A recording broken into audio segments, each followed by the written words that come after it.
तो फाइनली हम लोग पहुंच गए हैं बाबा बरमेश्वर नाथ की धरती पर, बरहमपुर धाम। और सुबह हम लोग 5 बजे चले थे घर से, तो काफ़ी धुंध थी। गाड़ी धीरे धीरे ही चलाया हमने, क्योंकि सुरक्षित ड्राइव करना हमारा कर्तव्य बनता है। और अब हम लोग फाइनली पहुंच चुके हैं और यहाँ से ठीक 1 किलोमीटर की दूरी पर बाबा बरमेश्वर नाथ का, शिव जी का स्थान है। वहाँ हम लोग दर्शन करेंगे। ऊंची ऊंची वादी में बसते हैं भोले शंकर,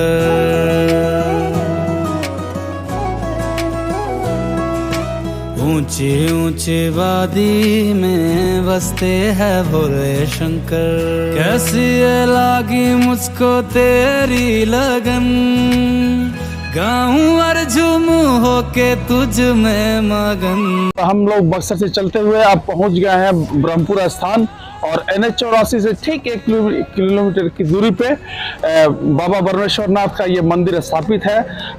पौराणिक मान्यताओं के हिसाब से और धार्मिक मान्यताओं के हिसाब से इस मंदिर का जो निर्माण है ब्रह्मा जी ने खुद अपने हाथों से किया था। ऐसी मान्यता है कि सावन के महीने में और भगवान के भक्त यहाँ पर आके जलाभिषेक करते हैं, उनकी सारी मन्नतें पूरी होती है।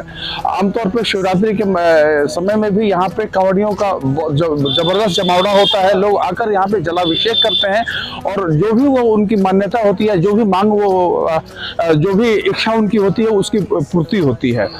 इस मंदिर की पौराणिक मान्यता ये है कि इस मंदिर का द्वार पहले पूर्व दिशा में हुआ करता था, जैसा कि सारे हिंदू देवी देवताओं के मंदिर का द्वार होता है।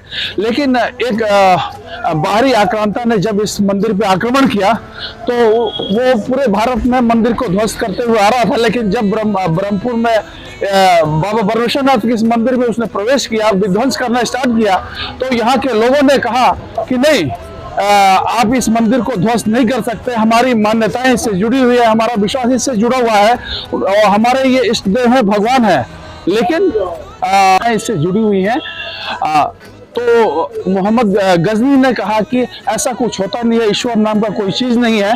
अगर ऐसा है, अगर आपके भगवान में इतनी ताकत है, इतनी क्षमता है, तो इसका जो द्वार है, जैसे कि हम मुसलमान मानते हैं कि हम पश्चिम की तरफ होते हैं, तो अगर मंदिर का ये द्वार जो है रातों रात अगर पश्चिम की तरफ हो जाता है, पूरब की दिशा से, तो मैं मानूंगा कि नहीं, आपके ईश्वर है और उनकी मान्यता है।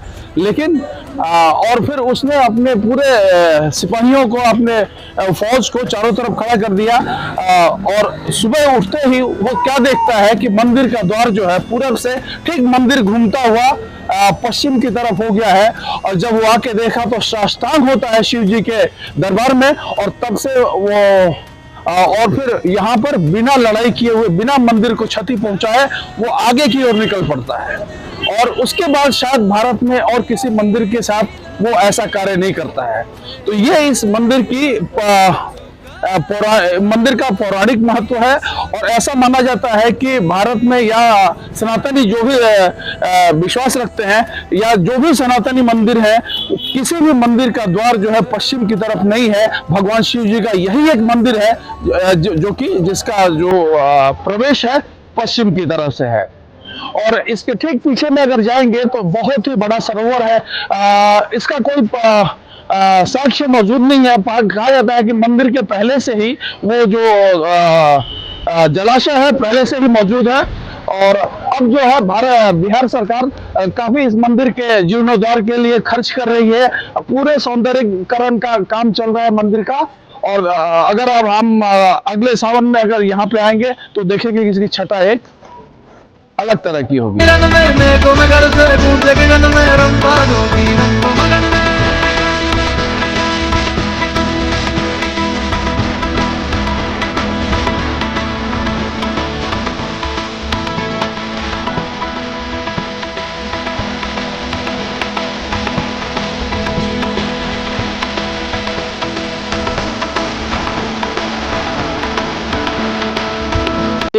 वही जलाशय है जहाँ पे श्रद्धालु बहुत बड़ी संख्या में आते हैं और यहाँ पे भगवान शंकर का दर्शन करते हैं। सावन और महाशिवरात्रि के मौके पर तो यहाँ की भीड़ देखने में ही बनती है। ये जो शंकर भगवान का शिव जी का मंदिर है जिला कार्यालय बक्सर से 40 किलोमीटर की दूरी पे है। और अगर सड़क मार्ग से आप आ रहे हैं तो NH84 को पकड़ के आ सकते हैं, और अगर रेल मार्ग से आ रहे हैं, पटना से आ रहे हैं, तो आपको रघुनाथपुर स्टेशन यानी कि अब बाबा बरमेश्वर धाम नाम से उस स्टेशन का नाम हो चुका है।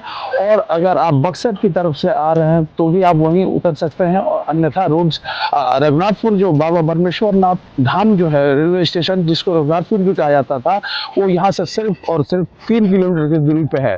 और अगर पटना से बाई रोड आ रहे हैं तो NH84 पकड़ के आरा बिहिया होते हुए आप इस मंदिर में आ सकते हैं। तो बाबा बरमेश्वर नाथ का दर्शन करने के बाद एकदम अब ठंड है सुबह, तो हमारे बरहमपुर की ये बहुत ही फेमस चाय। भैया आपका नाम क्या है? हमारा अजय जी की चाय दुकान है। आप लोग आइए, जब कभी भी शिव जी का दर्शन करने तो यहाँ की चाय जरूर पीजिएगा। चेक करते हैं कैसी है चाय। ठीक है। तेरे दरबार से दर्द से मिलती शिफा, तेरे दरबार से दर्द से मिलती शिफा।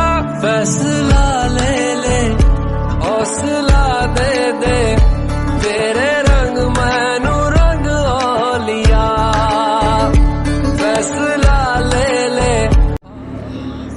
हम लोग ब्रह्मपुर स्थान से दर्शन करके शिव जी का निकल चुके हैं, और अभी हम लोग पहुंचे हैं राजा भोज की नगरी भोजपुर में।